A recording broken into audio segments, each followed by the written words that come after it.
Head vennad ja õed, olukorrad, millega seisame täna silmitsi, tuletavad meile meelde, kui vajalik ja oluline on Jumala sõna tundmine ja selle praktiseerimine oma elus.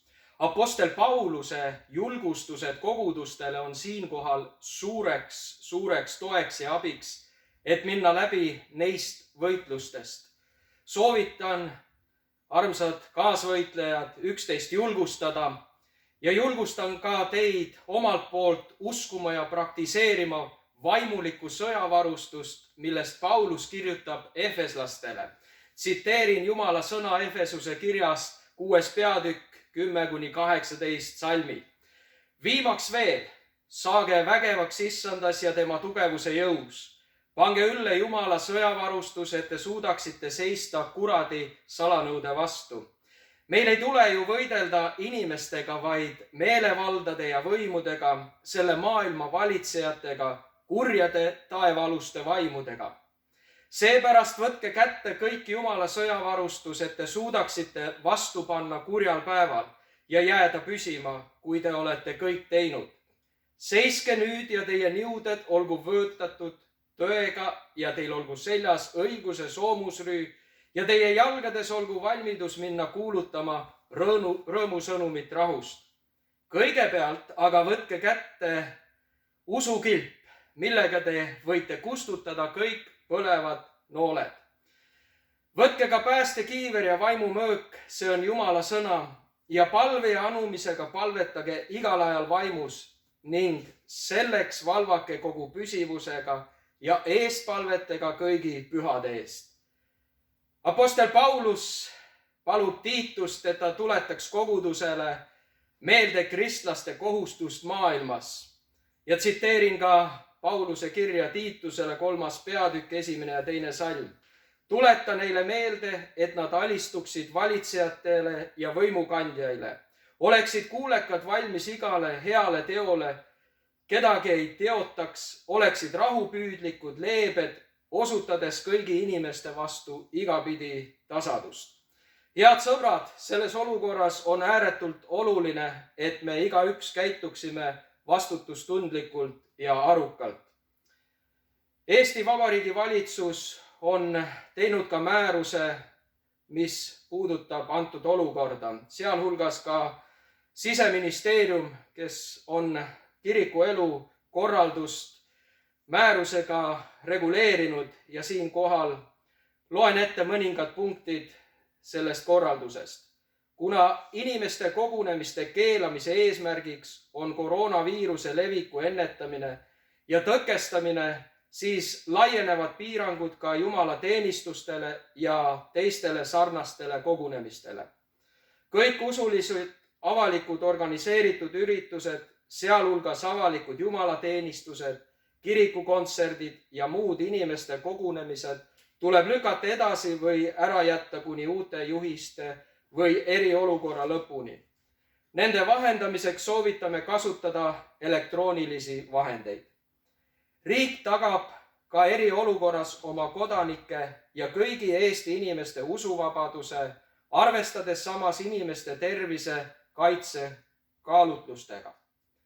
Jätkub usuliste talituste eraviisiline läbiviimine, sealhulgas hingehoidlikud vestlused, piht ja armulaud ning teised vastava usulise ühenduse spetsiifikast lähtuvad tegevused, mis tuleb korraldada sellest, et on välistatud nakkusoht teistele inimestele.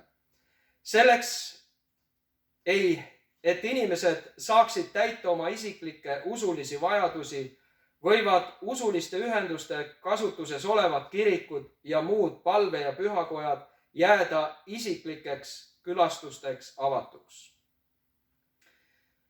Kujunenud olukorras Eesti Kristlik Nelipühi Kirik on otsustanud, et me järgime riiklike kohalike omavalitsuste poolt vastu võetud otsuseid ja juhiseid inimeste liikumise ja kogunemiste kohta. Järgime antud olukorras kõige mõistlikumaid hügieenireegleid. Kui oled tulnud riskipiirkonnast või kokku puutunud koroonaviirusesse haigestunuga, siis püsi kodus. Antud olukorras julgustan pastoreid ja nende abilisi võimalusel kasutama tehnilisi vahendeid, et edastada vaimulikke sõnumeid meedia vahendusel. Lähtume kohalikus koguduses koguduse pastori parimast tunnetusest muude koguduse igapäevategemiste korraldamisel. Julgustame inimesi kuulama ja vaatama vaimulikke meediakanaleid. Teavitame koguduse pastorit, kui keegi lähedastest haigestub viirusesse, et teaksime koos palvetada. Ja palvetame ka üldiselt viirusesse haigestunute pärast ja kogu tekkinud olukorra lahenemise pärast Eestis ja kogu maailmas, et Issand Kristus oleks ise kõiki tervendamas ja õnnistamas. Tingitud eriolukorrast Eestis lükkub Eesti Kristliku Nelipühi Kiriku kevadkonverents 2020. aasta sügisesse. Kui olukorrad lubavad, siis Eesti Kristliku Nelipühi Kiriku suvelaager toimub 6.–9. juuli Nelijärve puhkekeskuses. Jooksvalt postitame informatsiooni EKNK kodulehele, EKNK pastorite listi ja EKNK üldlisti. Küsimuste tekkimise korral palume võtta ühendust EKNK sekretäriga aadressil eknk@eknk.ee.